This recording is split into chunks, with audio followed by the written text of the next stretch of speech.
This is Larry Levin, and welcome to another edition of Kop Talk. With me is our ultra-esteemed Editor-in-Chief Emeritus Bob Cohn and our video producer Aggie Gallagher, and we'll get right to it. Bob, it was last Thursday, a week ago, that our Supreme Court ruled on the Patient Protection and Affordable Care Act, known in short by most as ACA.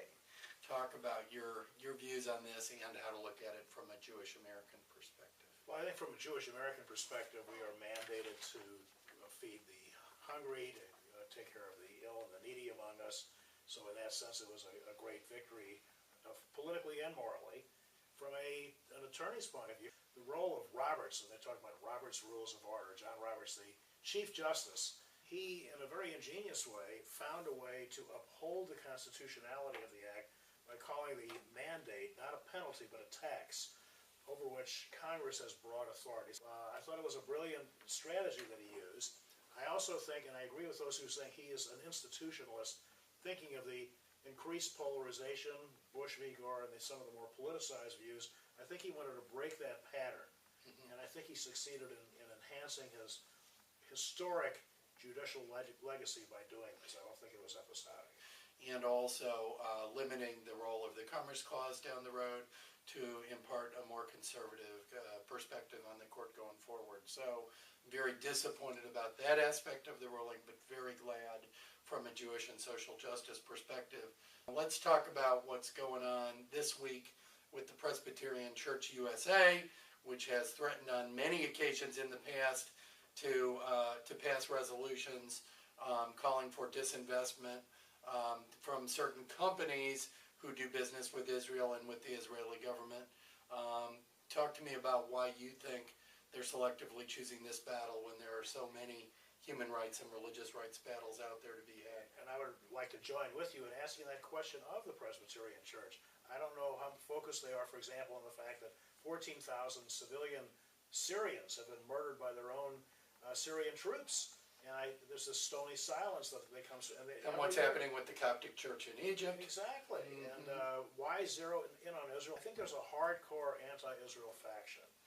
Many of them are sincere in their wishes, but there may be within that faction some people who are almost borderline anti-Semitic, because there's this fixation on this issue that comes up every single year, and our various defense agencies make a valiant effort to curtail these resolutions, but why do they keep coming up year after year when there are other fish to fry, as you would say? Absolutely. Let's talk about what's going on in Israel in the Knesset. At first we thought, well, there's this brand new ruling coalition, over 90 Knesset members in the ruling majority. Everything was going to be hunky-dory. And then this week it all falls apart because of the proposed laws about who has to serve in the military. It looks like now Benjamin Netanyahu says he won't agree to service for the ultra-Orthodox unless all Arabs can be conscripted as well, which we know is a non-starter. That's not going to happen. What's going on there? Well, it's amazing how quickly a 94-seat unprecedented majority could be squandered. And to squander a supermajority like that so soon after it was accomplished is really profoundly, and like you said, the invocation of the Arabs having to do it. He knew perfectly well, he's a smart guy, intellectually, that was a non-starter. Yeah, it's profoundly disappointing. It is very disappointing. The opposition is clearly coming from a couple of the ultra-right parties who are trying to drive a wedge and trying to keep a resolution or an adoption of a law from happening that would include conscription for the ultra-Orthodox. So it's very sad, and again, disunifying for Israel. Well, Iran, on the other hand, is hurting in a big way. We have July 1 as being the date that the sanctions from Europe kicked in, and they have kicked in now, and no oil is being accepted by the Euro nations. We have Iranian tankers moving in circles, floating in circles around the Persian Gulf, unable to go anywhere. The Iranians actually have too much oil. They don't have storage facilities for them. And they're feeling the hurt big time internally as far as their economy is concerned. And the United States has sent battleships into the region of the Strait of Hormuz, so they certainly are feeling a combined pressure, plus the apparent success of the U.S.-Israel Stuxnet virus against the centrifuges in Iran. And there are certainly signs of fissures reemerging within the Iranian body politic, Yeah. which could hopefully bring down that regime. I don't think it's out of the question. This is the first presidential election since the Citizens United case, the Supreme Court case ruling that corporations and other entities created by law have the same free speech rights and money expenditure rights as individuals do.